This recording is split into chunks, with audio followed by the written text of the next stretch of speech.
지난해에는 우리 증시가 무섭게 올랐습니다. 그리고 올해 들어서는 지난 2월이었죠. 금감위가 5월부터는 공매도 재개를 한다 방침을 발표한 이후에 주가가 제법 오르지 못하고 있습니다. 그리고 마침내 5월 3일이 됐는데요. 공매도 재개와 함께 동학개미들이 가지고 있는 고민들 하나하나 풀어보는 시간 가져보겠습니다. 한국경제신문의 한상춘 논설위원과 함께합니다. 안녕하십니까? 네, 안녕하십니까? 자, 4월 페드 회의 이후부터 미국뿐만이 아니라 한국 주가도 계속해서 떨어지고 있는데 그 움직임부터 말씀해 주시죠. 네, 지난주에 그 버크셔에서의 네. 올해 그 주총이 열렸었죠. 많은 얘기들이 오갔습니다는 애플 주식을 이렇게 미리 판 게 좀 후회스럽다. 후회가 된다. 역시 미국의 그 경기가 상당히 앞으로 좋아질 가능성이 있기 때문에.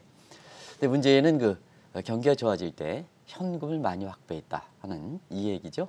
이 과정에서 사실 워렌 버핏이 왜 이렇게 현금을 많이 확보했을까 하는 측면에서 보면 과거에 미국의 금융위기에 테이퍼링에 대한 언급이 나올 때 네. 워렌 버핏 입장에서는 가장 민감하게 현금을 많이 확보했던 것이 이후에 추진됐던 출구 과정에서 가장 이렇게 잘 대처했다 하는 이런 평가가 나오고 있거든요.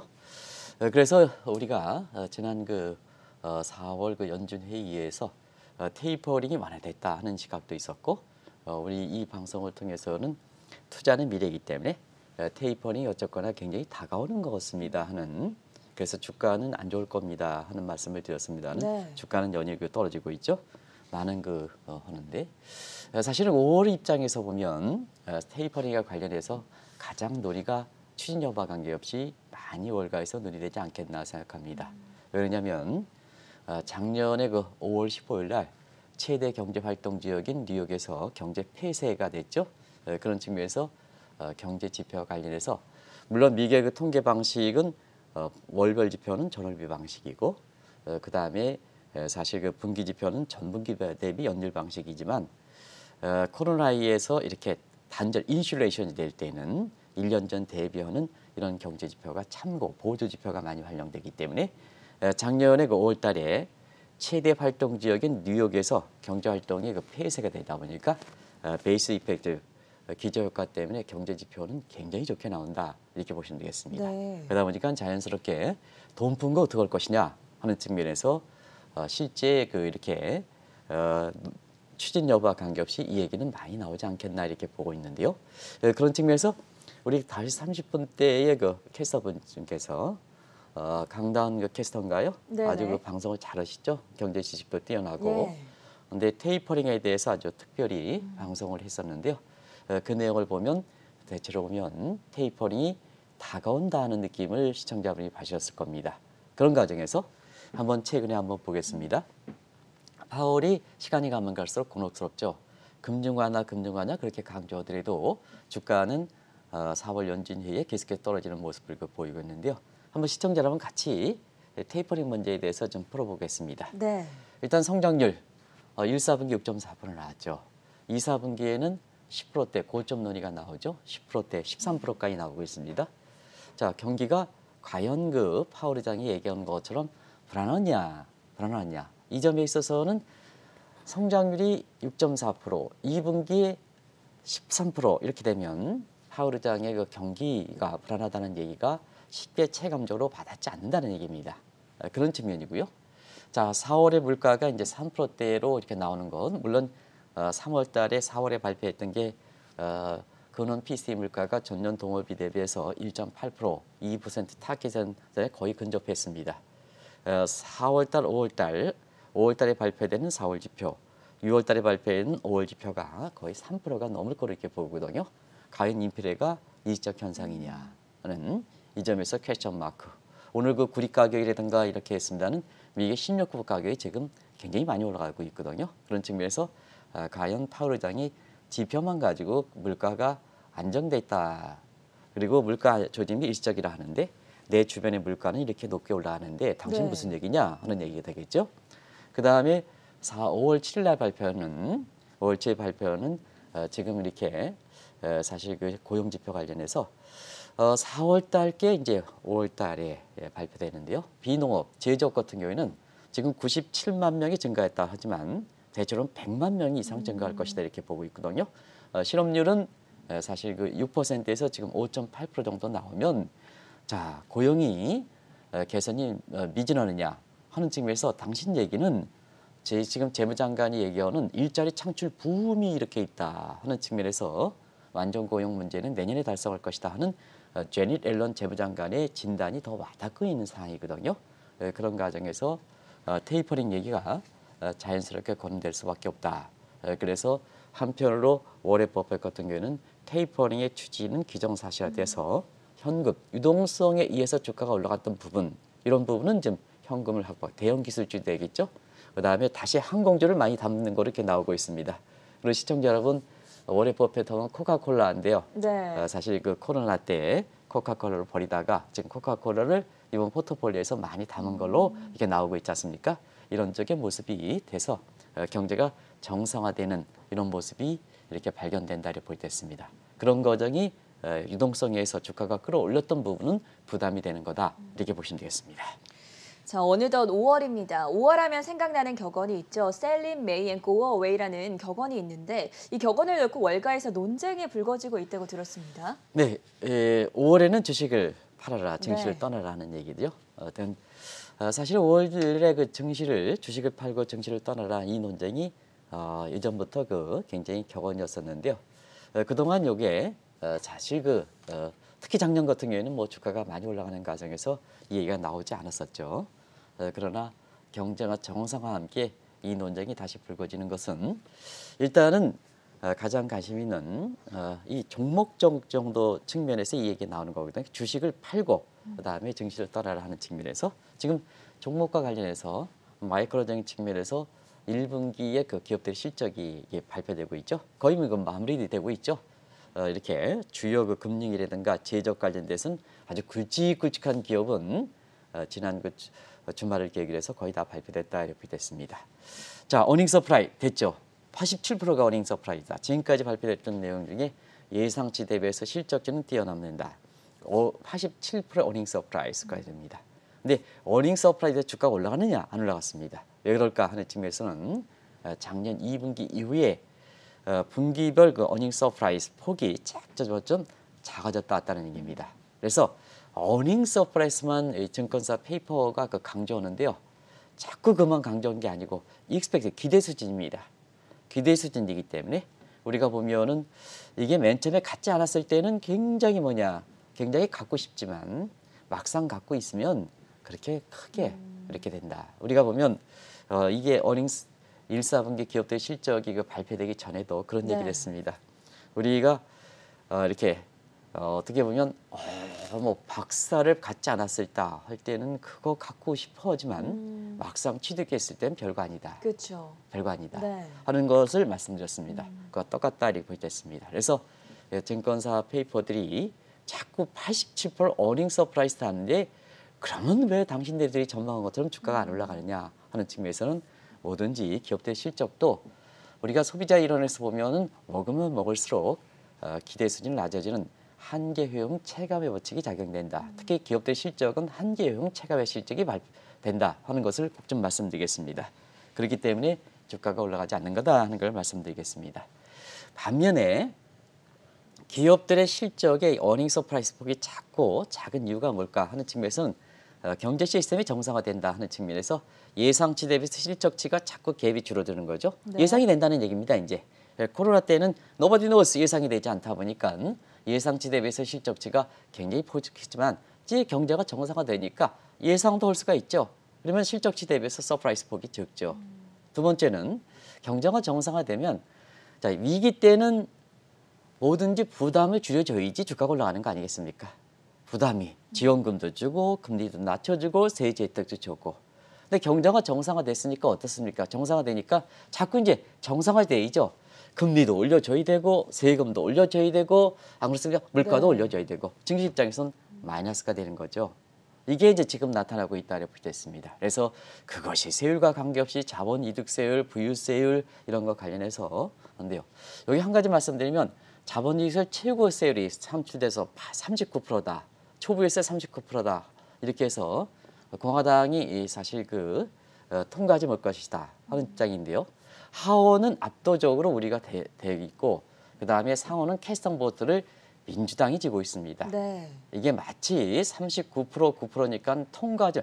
공화당 의원의 저항은 걸리겠지만 최종적으로 보면 50대 50이기 때문에 캐스턴 보트는 그렇기 때문에 대통령이 밀고 가는 겁니다. 바이든 대통령이. 아까 사실 그 100일 동안에 행정명령 그다음에 사실 대통령령인데요. 대통령령 부분에 바이든이 더 트럼프보다 높게 돼 있습니다. 그 내용을 좀 잘 보시기 바랍니다. 일부에서 보면 사실 이게 고율의 세우기 때문에 공화당에서 통과하지 못할 것이다 해서 증시를 고고하는 시각으로 이렇게 냈습니다는 잘못된 분석이라는 걸 네. 말씀드리겠습니다. 왜 바이든이 트럼프에 대해서 대통령령을 설정할까? 대통령을 즐길까? 즐긴다는 것보다는요. 그 주사다를 사용할까 하는 측면에서는 대통령령은 의회를 전제로 하는 겁니다. 의회를 전제로 하지 않은 행정명령보다는 대통령령은 결국 하원은 그냥 통과하고요. 상원은 캐스턴 보트를 짓기 때문에 바이든의 의지가 관철될 수 있는 이렇게 가능성이 높기 때문에 대통령령을 선언한다 하는 것을 꼭 좀 말씀드리겠습니다. 이런 과정이 사실 정치적인 측면에서는 월가를 중심으로 해서 자 이제는 코로나 때 줬죠. 지원금도 주고 금리도 낮게 해주고 세제 혜택도 주고 네. 정상화되니까 해죠. 왜 테이퍼링이 금융 분야만 테이퍼링입니까? 세금도 올리는 것도 테이퍼링입니다. 왜 금융 그렇습니까? 네. 조이는 거죠. 수도꼭지를 줄이는데 어떻게 돈만 줄입니까? 세제 혜택 이런 것도 같이 줄여줘야죠. 그래서 경제가 정상을 찾더라. 그래서 경제가 정상을 찾아야 실력이 보이는 거고 실력대로 하는 것이 그 기회를 주는 것이 시장 경제고 실력대로 하는 것이 국민의 화합과 통합의 도출이다 하는 걸 말씀드리겠습니다. 항상 테이퍼링은 금융 분야만 생각하고 있는데요. 그렇지는 않다 이렇게 보겠습니다. 지금은 금융 사이드에 비해서 재정 사이드가 주수단입니다. 세금을 올리는 것도 테이퍼링에 해당된다. 마찬가지로 한국도 증세 문제가 많이 되죠. 그런 측면에서 자 어닝 서프라이스 미국도 그렇고 한국도 그렇고 기록됐지만 지금 주가가 올라가지 않는 거다 하는 걸 말씀드리겠습니다. 페드와 파월의 의지와는 관계없이 월가 분위기를 살펴보면 테이퍼링 시기가 점점 더 다가오고 있는 것 같습니다. 빠르면 6월 페드 회의부터 논의가 될 것이라고 하던데 이 부분은 어떻게 보십니까? 결국 이제 시장은 다가오는데 네. 지난 4월 회의에 금융 완화는 지속되겠다. 특히 파월 의장이 기자회견을 통해서 계속하겠다 하는 측면은 그렇죠.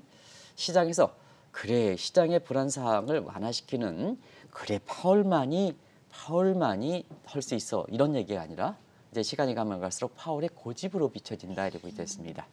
왜냐하면 우리 그 전영커의 그 마음을 풀어주기 위해서 자 뭐든지 확 많이 벗습니다. 네. 많이 벗으면 사실 그걸 한꺼번에 해소하면 많은 게 부작용이 나타나죠. 많이 벗기 때문에 네. 사전에 시그널을 줘야죠. 네? 사전에 시그널을 줘야죠. 그런 것과 마찬가지입니다. 시청자 여러분 무슨 뜻인지는 이렇게 시간을 갖고 저한테 이렇게 전화해 주시기 바랍니다. 많이 풀었습니다. 많이 풀었으니까 테이퍼링을 추진하더라도 사전에 예고 조치를 해야죠. 자, 테이퍼링을 언제 추진하겠다 예고 조치를 해야죠. 네. 금융위기 때 보겠습니다. 금융위기 때 보면 자, 돈 많이 풀었죠. 브라운식 방식에서 돈 많이 풀었습니다. 이거 한꺼번에 한꺼번에 해소할 수 있습니까? 바로 해소할 수 있으니까. 그래서 자, 이 금융 완화, 양적 완화 정책을 이제는 무제한인데요.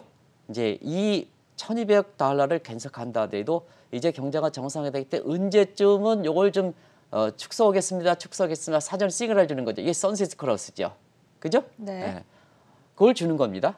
그리고 이런 조건이 충족됐을 때는 자, 그래서 이런 조건이 충족됐을 때는 돈을 좀 이제는 회수해 나가겠습니다. 이렇게 되는 거죠. 이게 뭐냐? 조건 충족 경제 지표죠.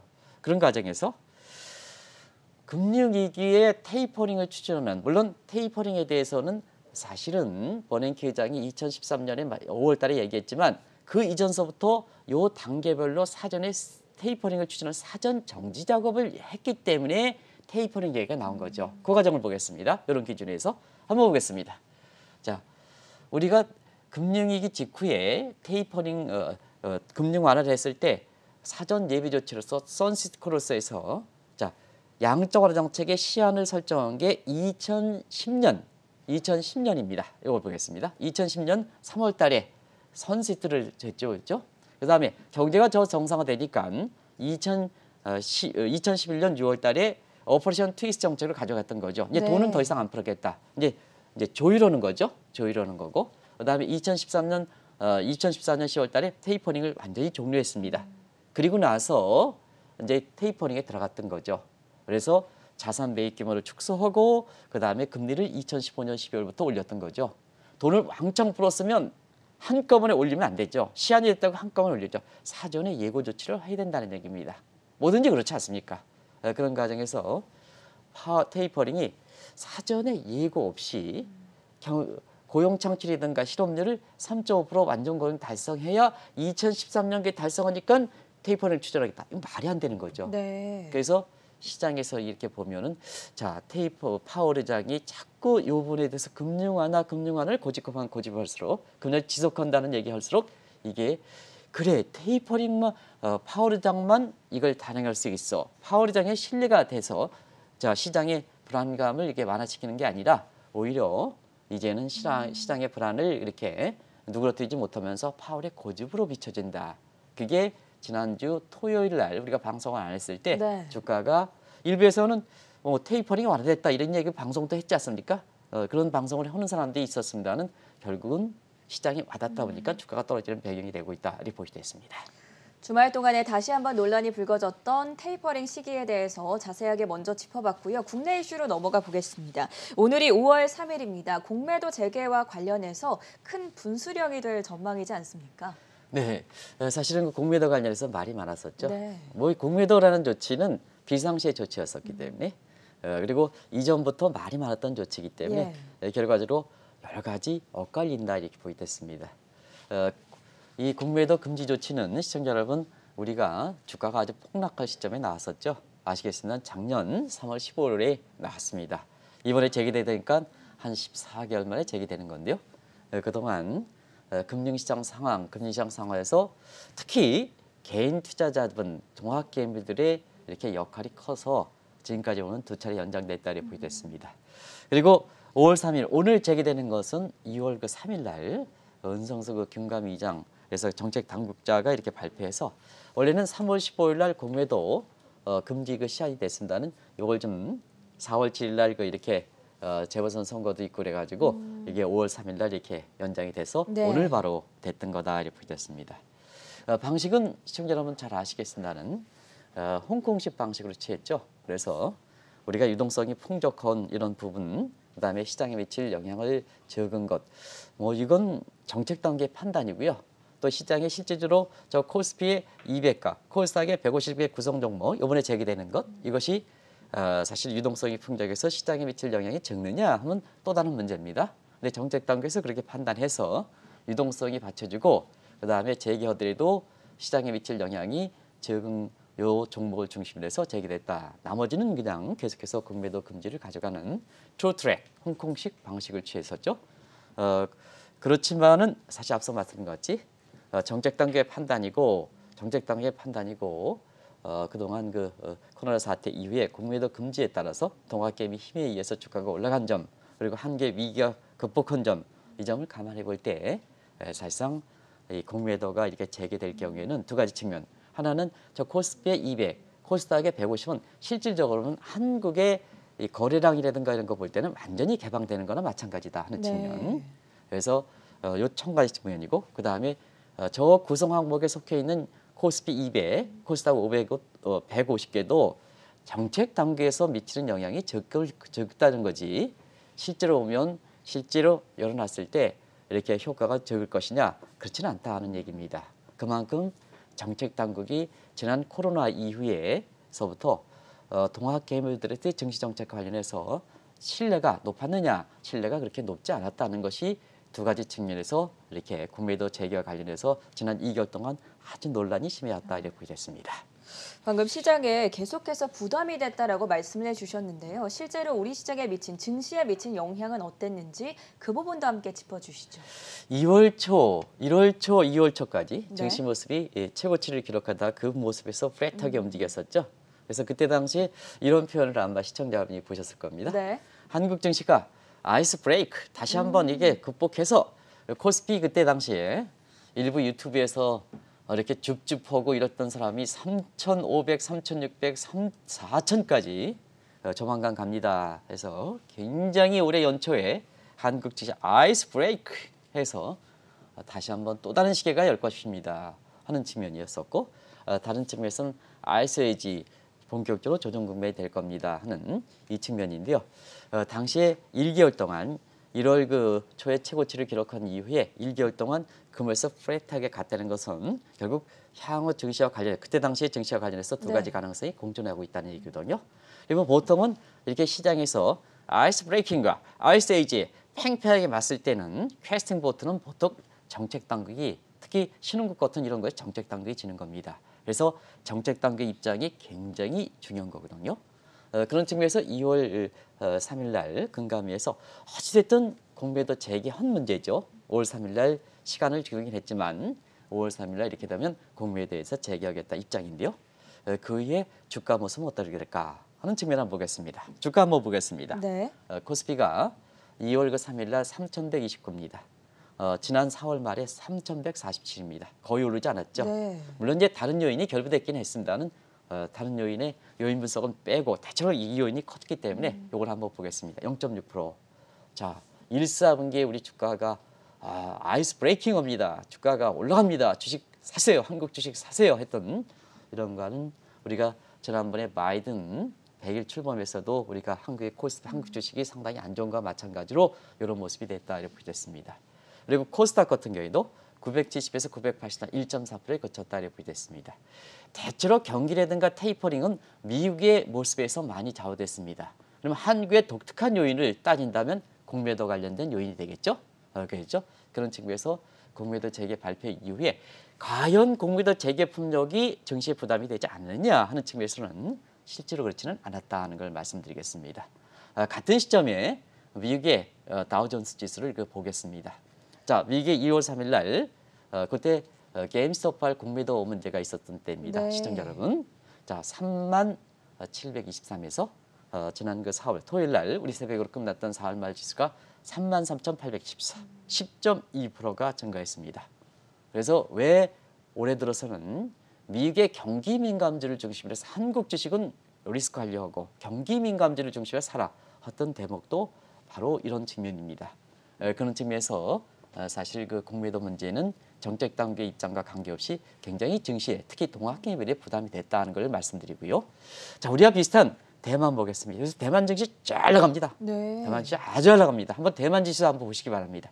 대만, 베트남 해서 우리가 베트남을 비교할 수 없습니다는 경쟁국 증시에 비해서 한국이 더 부진한 흐름을 보이고 있다 하는 측면에서 오늘 그 제기되는 문제에 대해서 한번 보실 필요가 있다, 결과를 보실 필요가 있다는 걸 말씀드리겠습니다. 공매도 재개와 관련해서 확실히 정책 당국에서도 상당히 고심이 많았던 것으로 알고 있습니다. 그만큼 증시에 부담이 됐다는 건 이해관계가 엇갈리고 있다를 반증해 주는 건 아니겠습니까? 네, 사실은 그때 당시에도 금감위에 굉장히 고심한 흔적이 있으실 겁니다. 여기 이제 은 위원장님이 지금 여러 가지로 고민을 많이 하시고 애쓰시는 걸 이렇게 알고 있는데요. 당시는 더 표정이 발표 당시에 표정이 더 굳었습니다. 네. 근데 그렇게 굳은 데에는 정책 당국도 굉장히 고심했다. 그러면 그때 이해관계를 갖췄던 것이 3자 주체인데요. 자, 하나는 정치권이죠. 그죠?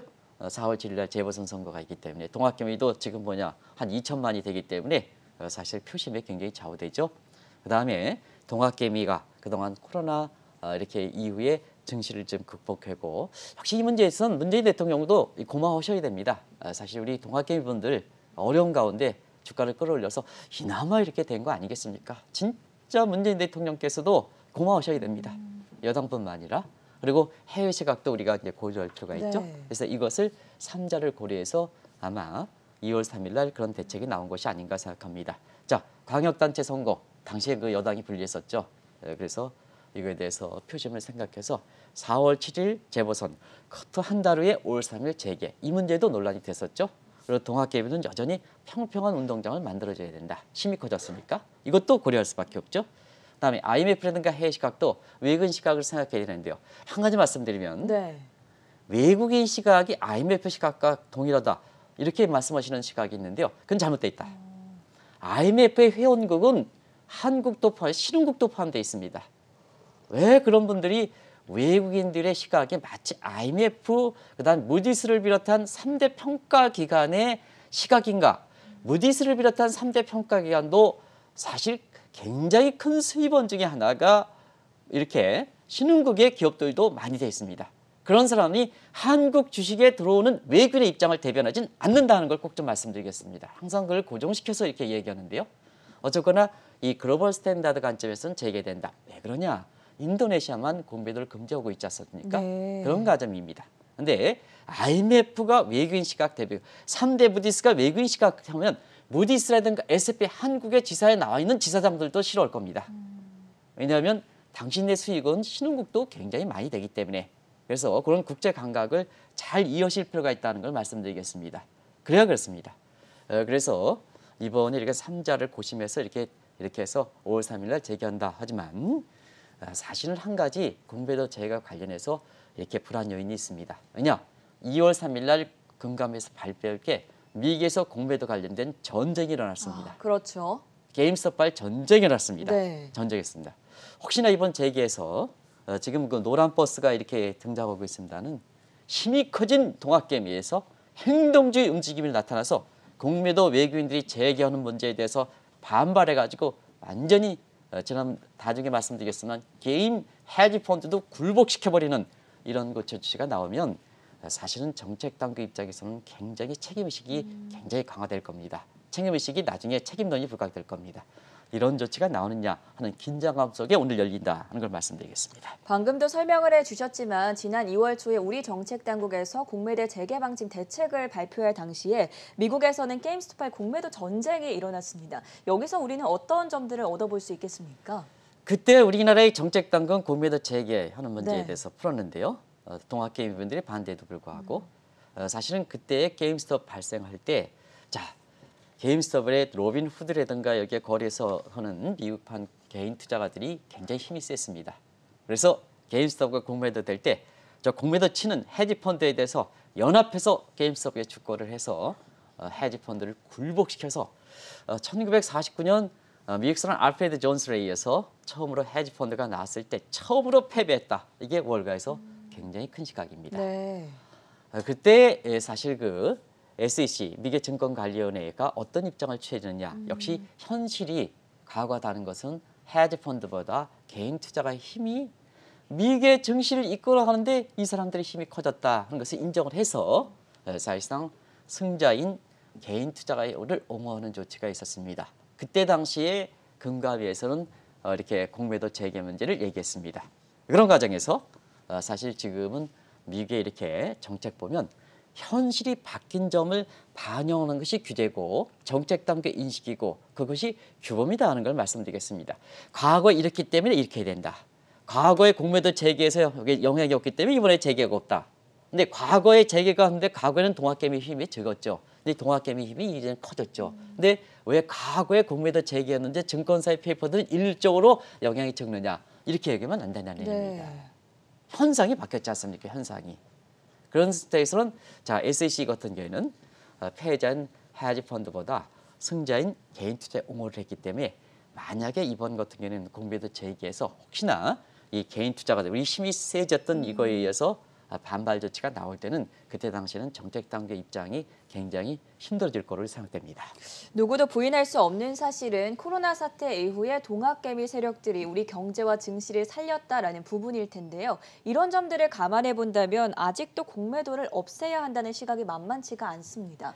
이 부분에 대해서도 말씀해 주시죠. 네, 한국 증시는 좋은 기업이 이렇게 들어와야 되고 네. 또 좋은 기업이 오랫동안 머물러 있어야 되고 그래서 좋은 기업의 혜택을 좋은 투자가들이 투자해서 그걸 혜택을 받아야 됩니다.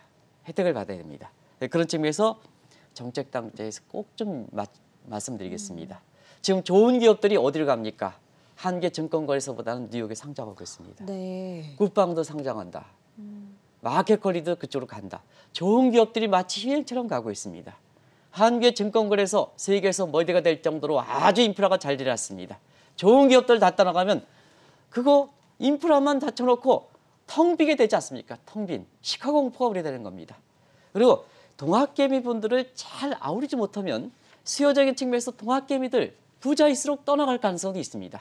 그러면 자, 한국에서 보면 과거에 미국에서 디트로이트가 자동차 산업으로 이렇게 번창하면서 이렇게 배드타운에 해당되는 시카고가 굉장히 공동주택이라든가 근로자들에 의해서 번창했습니다. 그런데 자, 디트로이트에 자동차가 세력해 보니까 결과적으로 보면 시카고 공포가 됐지 않습니까? 범죄 온상이 됐지 않습니까? 그런 측면에서 지금 한국 증시가 지금 잘 보이는 전환점이 있습니다. 상장하는 증권거래소에 상장은 계속해서 좋은 기업이 들어와야 되지 않습니까? 좋은 기업이 들어와야 되는데 쿠팡과 마켓폴리와 요새 유용하는 기업이 전부 뉴욕 상장하고 있습니다. 뭐 어떻게 되겠습니까? 단순히 시장 원리로 봐야 됩니까? 물론 시장 원리로 해서 그만큼 우리나라의 좋은 기업들이 해외에 나가지 않도록 우리 정책 당국자가 혜택을 줘야 됩니다. 규제 완화라든가 뭔가 혜택을 받아줘야 된다는 얘기입니다.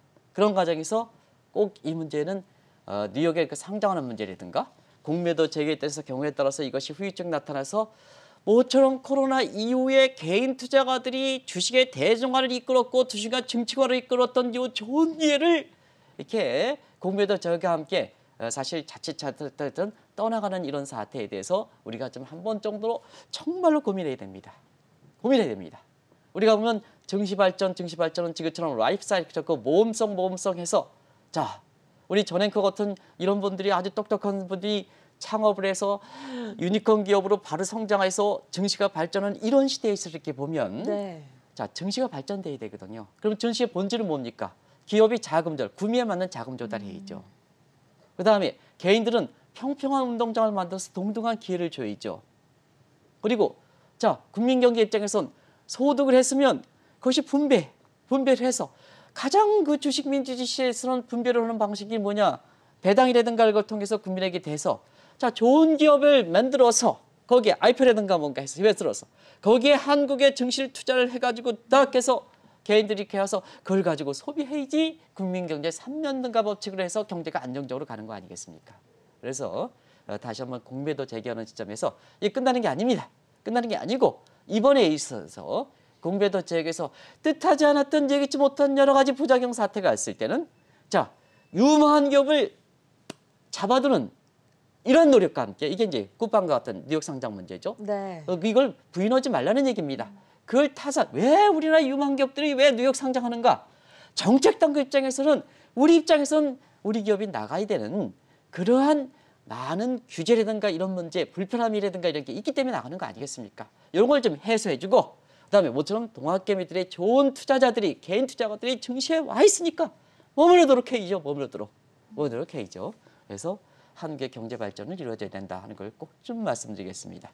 나머지 대차 잔고가 많은 업종들은 공매도에 피해를 받는다. 네. 그다음에 BW 같은 메자닝을 만드는 것은 공매도 문제에서 적용된다. 다들 아시죠? 그것이 구체적으로 종목을 아니더라도 인터넷만 딱 두들기면 다 나옵니다. 대차 잔고가 많은 업종, BW 발행한 업종 다 주면 나옵니다. 굳이 말씀드리지 않겠습니다. 그런 것에 대비할 필요가 있는데요. 우리 정책당국 입장에서 요번에 해놓고 부작용이 발생하면 빨리빨리 즉각 동학개미 모처럼 증시 왔습니다. 이분들이 떠나가지 않도록 노력을 해줘야 되지 않습니까? 그래야 자, 좋은 기업이 실적이 잘 내면 배당이든 캐피탈 게인을 통해서 국민들의 분배를 해주면 그거 가지고 사실 지출하면 또 기업도 상품을 사주니까 기업도 다시 발전하는 거고 이게 네. 국민경제 3배득에서 선순환 관계 아니겠습니까? 자, 지금은 전부 쿠팡이 떠나가고 있습니다. 떠나가고 있습니다. 단순히 시장 경제 원리로 봐야 됩니까? 안 된다는 얘기입니다. 그래서 정책당국 입장에서는 좋은 기업을 머무르게 하고 좋은 투자가들 함께 머무르게 하는 이런 쪽의 노력이 있어야 된다는 걸 꼭 좀 말씀드리겠습니다. 네, 오늘은 지난 주말 월가에서 다시금 불거졌던 테이퍼링 우려와 그리고 마침내 5월 3일이 됐습니다. 공매도 재개와 함께 동학개미 운동 세력들이 가지고 있는 고민 풀어보는 시간 마련해봤고요. 지금까지 한국경제신문의 한상춘 논설위원이었습니다. 고맙습니다. 네, 고맙습니다.